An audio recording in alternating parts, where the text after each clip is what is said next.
서울과 경기 일대에서 1139채의 빌라와 오피스텔을 가지고 전세를 줬던 남성 김모 씨가 있었습니다. 빌라왕이라고 불렸어요.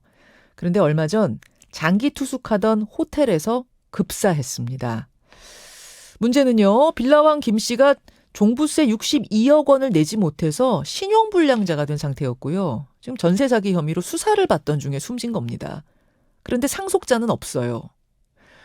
지금 세입자들은 보증금을 돌려받지 못할까 봐 전전긍긍하고 있는 상태라는데 대체 이게 어떻게 된 얘기인지 자세한 얘기 좀 들어보겠습니다. 우선 빌라왕 김 씨의 빌라에 전세를 살고 계시던 분이에요. 익명으로 연결합니다. 아, 세입자님 나와 계십니까? 네, 안녕하세요. 예. 어느 지역 빌라에서 전세에 사셨어요?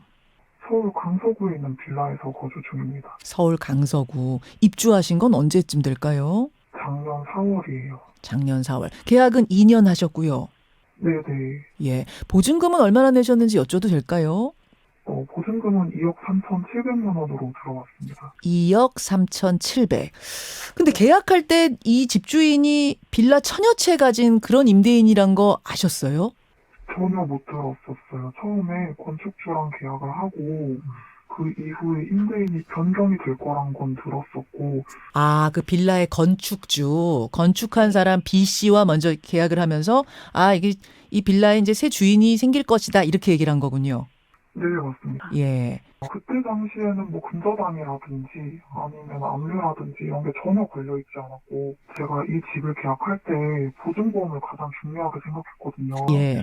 임대인이 임대사업자 보증보험 가입을 해주겠다라고 하셔서 이 주택도 계약을 한 거였는데, 예. 잔금을 치르고 그 뒤에 시간이 좀 지났는데도 임대인분께서 따로 연락이 없으시더라고요. A 씨가 임대인분한테 직접 전화를 했더니 전화 연결이 전혀 안 되시고, 그래서 허그에 전화를 했더니 임대인 개인 채무로 가입이 거절된 상황이라고 하셔가지고 임대인한테 해지 통보를 처음 했었어요. 신용도가 안 좋아서 이 집에 대한 전세 보증 보험은 우리가 들어줄 수 없다 이런 답변을 받으셨어요. 그래서 바로 또 말씀을 하셨겠네요. 그랬더니 답변이 어떻게 왔습니까? 임대인분께서 계약을 해지하겠다라고 했더니 본인은 보증금 반환할 돈이 없다. 나가고 싶으면 직접 세입자를 구하든지 아니면 이 주택을 직접 매수를 하든지 결정을 해야 하라고 오히려 적반하장식으로 나오셨어요. 저희한테 우리 세입자께서 보내주신 그 문자 내용을 저희가 유튜브와 레인보우로 좀 보여드리고 있습니다. 보니까 안녕하세요, 집주인입니다. 제가 종부세가 너무 많이 나와서 신용불량자가 됐습니다. 또한 그 집도 압류가 돼서 7월 27일에 공매로 넘어갑니다. 전세 대출은 막혀서 안 됩니다. 그러면은 경매로 가게 될 거니까 세입자분께서 3억 3,500만 원에 집을 매수하시든지 아니면 공매로 전세금 날릴 건지 판단하시고 문자 주세요. 전 돈 없습니다. 이거 받고는 얼마나 황당하셨어요? 그냥 너무 어이가 없었어요. 당연히 전세 계약이라는 게 나중에 제 돈을 돌려받는 조건으로 계약을 하는 건데, 그렇죠. 돈을 받은 사람이 돈이 없다고 하는 게 너무 황당했어요. 그래요. 그렇게 실랑이를 벌이던 와중에 이 집주인 빌라왕 A 씨가 돌연 사망을 한 거죠. 네, 너무 놀래가지고 막 손이 벌벌 떨리는 거예요. 그렇죠. 처음에 사망 소식 접하고 나서 담당 수사관님한테 여쭤봤더니 사망은 맞고 이제 따로 이분에 대한 처벌은 힘들고 제 보증금 반환을 받기 위해서는 상속인분이 정해지면 그 상속인 상대로 진행을 해야 되는데, 네. 그 상속인분들이 상속 포기를 할지 아니면 상속을 받을지도 아직 정해지지가 않은 상황이고요. 지금은 따로 아무 진행도 못하고 그냥 기다리고만 있는 상황이에요. 자, 그런데 지금 돌아가는 상황을 보니까 자녀는 없어요. 배우자도 없고 부모가 계신데 부모는 상속 포기를 한 상태. 이렇게 지금 알려져 있네요. 상속 포기를 했다기보다는 부모님한테 상속 포기를 좀 최대한 빨리 진행해주기를 요청을 드리고 있어요. 지금 현재 상태로는 소유자가 아직 산화한 임대인으로 나와요. 근데 이게 빨리 다른 분으로 변경이 돼야 저희가 그 새로운 임대인을 상대로 어떻게 소송 절차를 진행할 수가 있고 나중에 경매까지 진행을 할 수가 있기 때문에. 상속인이 정해져야 그 상속자가 이렇게 할지 저렇게 할지 결정이라도 해줘야 이 집이 경매로 넘어가든 공매로 넘어가든 전세보증보험 든 사람은 그걸 이용하든 뭔가 결론이 날 거다. 네, 맞습니다. 경매를 진행하려면 결국에는 또 소송 절차를 밟아야 되거든요. 그렇죠. 그렇죠. 아니, 만약 이분들이 이제 상속 포기를 하고 경매든 공매든 넘어가고 하면은 전세금, 우리 지금 세입자 전세금 2억 3,700원 고스란히 다 돌려받을 수는 있는 거랍니까? 아마 제 손해는 무조건 발생을 할 거라고 보고요. 왜냐하면 지금 이 임대인분이 체납한 국세도 있는데 네. 국세가 세입자보다 우선하는 권리를 가진대요. 이 A씨 보니까 종부세만 62억 원 체납했던데요? 네, 맞아요. 그럼 그거 다 빠져나가고 그 다음 차례가 세입자라고요? 네, 맞습니다. 아이고, 지금 말씀만 들어도 좀 답답한데, 이런 식의 피해자 수가 얼마나 되는 겁니까?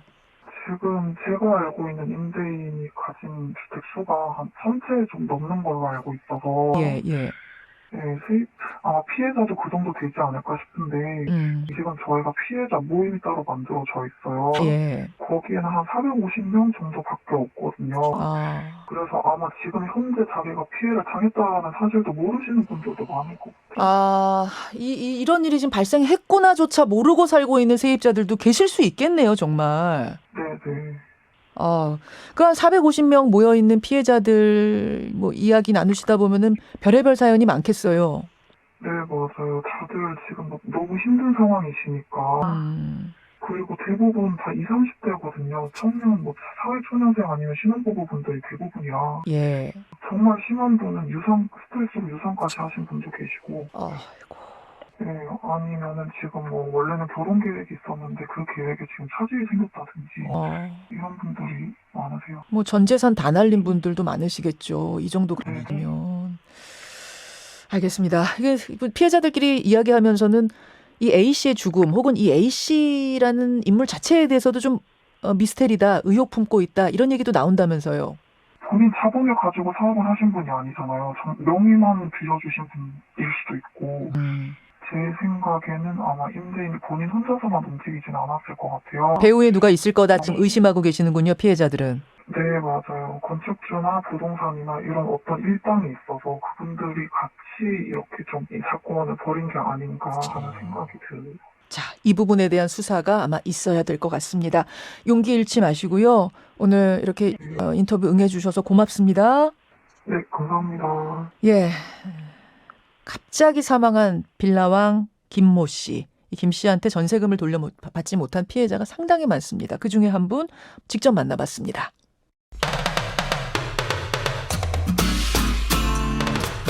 CBS 라디오 김현정의 뉴스 쇼. 지금 이제 인터뷰를 들으시면서 여러분들이 의아한 점이 한두 가지가 아니실 겁니다. 아니, 천채나 되는 이 빌라 오피스텔을 갭 투자로 사는데 국세청이 세무조사를 한 번도 안 한 건가? 그리고 세입자 입장에서 이런 것을 피하려면 그럼 뭘 미리 체크해야 하는가? 이런 궁금증들이요. 전문가 한번 만나보죠. 조세영 변호사 나오셨습니다. 어서 오세요, 변호사님. 네, 안녕하세요. 지금 신고된 건수만 한 300여 건이고 이분들 보증금 다 합치면 수백억 원대로 추정이 되는데요. 근데 실제 피해 규모는 이거보다 더 클 거다. 이렇게 생각하신다고요? 네, 사실관계를 보면 앞서 말씀하셨듯이 2020년부터 최근까지 1,139채를 사들였다고 합니다. 거의 대부분 이런 피해자들로 예상이 되는데요. 예. 현재 상황에서 이 전세가 만기에 이르지 않은 건들은 아직 피해 건수로 집계가 안 된 상황이기도 하고 또 세입자분들 중에 본인이 이런 피해를 입으셨다는 사실을 아직 모르는 케이스들도 있을 수 있기 때문에 그렇죠. 네, 좀 더 늘어날 전망으로 보입니다. 지금 우리 집주인이 죽었는지 어쨌는지 만기 안 된 상태에서 모를 수도 있는 거죠. 미리 알려주지 않으면. 그러니까 피해액은 더 클 거다. 대체 이 빌라왕 김 씨 어떤 사람이었고 이렇게 자금 사정도 좋지 않은데 어떻게 1,139채를 사들였는가. 도무지 이해가 안 가요. 이게 좀 전세 사기라고 하면 좀 전형적인 형태라고 보시면 되는데요. 변호사님 보시기엔 전형적인 전세 사기로 보이세요? 네네네. 이게 어떻게 이루어지냐면 통상 빌라를 지으면 예. 이 건축 대금을 회수하려고 이걸 빨리 분양을 해야 하는데 네. 분양을 받거나 매수를 하려고 하는 소유자를 이제 원하는 사람은 잘 없어요. 자, 제가 이제 건축업자예요. 빌라 한 채 지었어요. 그럼 이제 빌라에 한 20채 정도, 한 동에 한 20채가 있는데 사겠다는 사람은 없어서 분양은 잘 안 돼요. 네, 이럴 분양이 때. 잘 안 될 때 여기에 전세로 들어오시겠습니까? 물어보면 신축 빌라고 풀옵션에 인테리어도 깔끔하기 때문에 이곳에 전세로 들어오려는 신혼부부나 사회초년생분들은 많이 존재합니다. 원래 빌라는 전세 수요가 높죠. 네네. 매매보다. 예, 예. 네, 아파트가 워낙 비싸니까요. 그렇죠. 그래서 전세 보증금을 받는데 예. 이 보증금을 굉장히 높게 받는 겁니다. 아하. 실제 매매가보다 더 높게 받는 경우도 있고요. 아, 전세가가 매매가보다 높은 빌라도 네, 있어요? 거의 비슷하거나 혹은 이 신축 빌라기 때문에 거래 내역이 없지 않습니까? 네. 그럼 매매가를 알 수 없기 때문에 예. 이 점을 악용해서 감정평가액을 좀 높게 받는 형식으로 좀 시세를 속여서 예. 이분들에게 시세보다 훨씬 높은 금액의 보증금을 받는 식으로 전세 계약을 체결을 하고 자, 앞에 피해 사례 같은 경우도 건축주하고 맨 처음에 거래를 하셨대요. 그러면서 네네네. 이제 이 집이 분양되면 새 집주인 들어올 겁니다. 바뀔 겁니다. 이렇게 얘기했대요. 네, 그래서 뭐 이 빌라왕 사건도 그런지는 아직은 수사가 진행 중이라서 네네. 확실하진 않지만 네. 통상은 이렇게 이름을 빌려주는 명의자를 음. 대용을 해서 매매 계약을 체결을 해서 명의를 넘깁니다. 아. 그리고 보증금 받은 것 중에 대부분 금액을 이렇게 공모환자들끼리 나눠 가지는 구조라고 보시면 됩니다. 이 경우가 그 경우인지는 몰라요. 네네네. 이 경우가 이제 그 빌라왕이 정말 조직적으로 전세 사기를 친 건지 아니면은 뭐 사다가 나중에 자금 사정이 어려워져서 이렇게 된 건지는 조사를 해봐야겠지만 지금 조 변호사께서는 일반적인 전세 사기의 형태를 알려주시는 겁니다. 그림 좀 띄워주세요. 자, 그림 보면서 한번 설명을 다시 한번 드려보죠. 자, 임대인 A 씨가 있고 임차인이 있습니다. 임차인은 그러니까 세입자는 2억 5천만 원을 내고선 임대인한테 난 전세 계약한 거예요. 그리고 중간에 그걸 뭐라고 하죠? 그 중개해주는 컨설팅 업체가 있고. 근데 이 임대인 A가 실제 주인이 아닌 거예요? 임대인 A는 이제 건축주 내지는 전 주인이라고 보시면 됩니다. 그 임대인 B는 어떻게 되는 겁니까? 임대인 B는 명의만 빌려주는 바지 사장이죠. 왜 바지 사장을 세우는 거죠?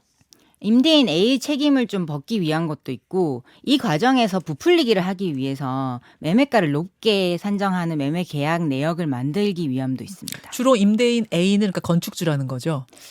신축은 건축주인 경우도 있고요. 예. 구축의 경우는 기존에 가지고 있던 임대인들 경우에 이거를 팔고 싶은데 못 파시는 분들이 있어요. 예, 팔아주겠다. 예를 들어서 9천만 원에 팔아주겠다. 근데 남는 돈이 있으면 우리가 가지겠다라는 식으로 해서 1억 1천만 원 보증금 받고 전세계약 체결하는 거죠.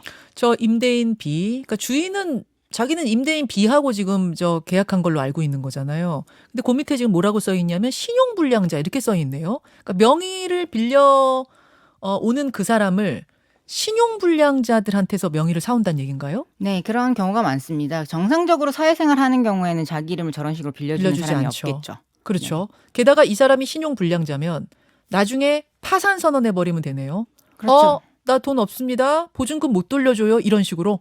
이 경우에는 임대인 B의 자금은 한 푼도 들어가지 않거든요. 그렇죠. 명의만 빌려줬으니까. 그런데 이걸 소유하기 때문에 몇 채를 가지게 되면 당연히 재산세나 종부세는 발생을 합니다. 예. B의 부담이 될 것이기 때문에 궁극적으로는 B가 파산하는 구조를 염두에 두고 설정한 구조라고 보시면 됩니다. 저 중간에서 그럼 컨설팅 업체 저 사람은 이 상황을 다 알면서도 그 세입자한테 거짓으로 집을 중개해 준 거예요. 그렇죠. 그러고 그 수수료 먹고? 세입자로부터 받는 보증금이 이들이 노리는 돈입니다. 요게 이제 전형적인 사기의 패턴이다. 이 경우가 그 경우인지는 뭐 더 들여다 봐야겠습니다만 저는 하나 궁금한 게 이 빌라왕 A 씨 같은 경우는 조금 전 그 그림대로라면 명의를 1139채한테 빌려준 게 되는 거잖아요. 만약 저게 맞다면. 그렇습니다. 그러면 국세청에서 1139채를 살 동안 자금 출처를 한 번도 안 들여다봤어요. 이게 아무래도 건별로는 다 금액이 크지 않은 건들이기 때문에 2억, 3억 뭐 이러니까. 네네네. 아마 그랬을 걸로 보이고 네. 그래. 아직 세입자 입장에서는 또 체납 여부를 알 수 있는 제도가 아직까지는 확정이 안 된 상태라서 세입자 입장에서도 알 수가 없었던 구조라고 보시면 됩니다. 그러니까 건건이 액수가 커야 국세청이 자금 출처를 들여다보지 합쳐서 큰 건 또 안 걸리는 거군요.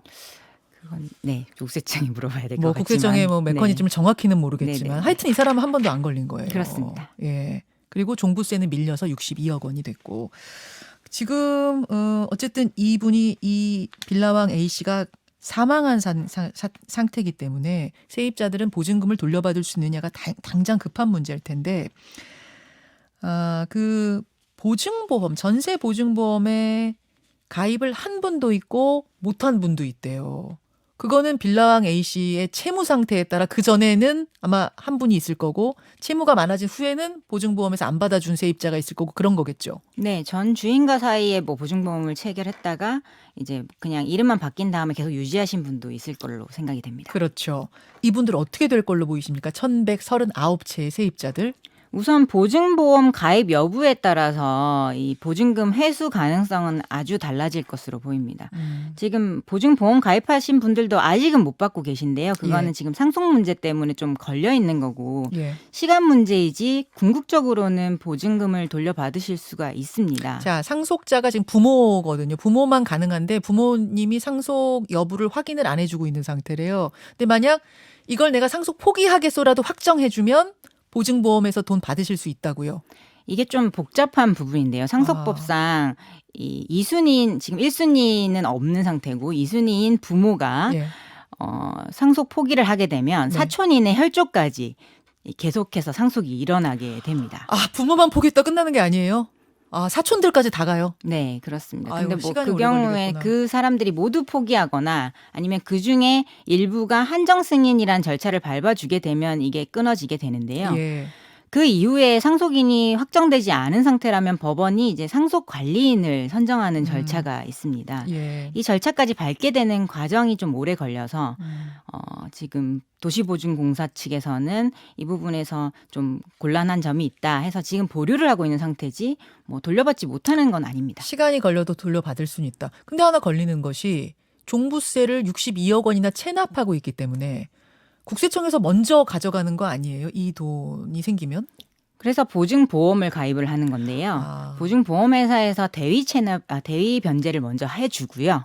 그래서 세입자분들은 보증금을 받아 나가시고 그 이후에 이 집주인에 대한 구상권 청구는 이제 보증보험회사에서 알아서 하는 문제입니다. 그럼 보증보험 든 분들은 이 A 씨가 종부세 많이 밀렸든 안 밀렸든 하여튼 받아가실 수 있는 거고 문제는 보증보험에서 안 받아줬던 분들 네, 전세 보증보험 못 든 세입자들 상당히 많거든요. 지금 네네네. 그분들이 문제네요. 그렇습니다.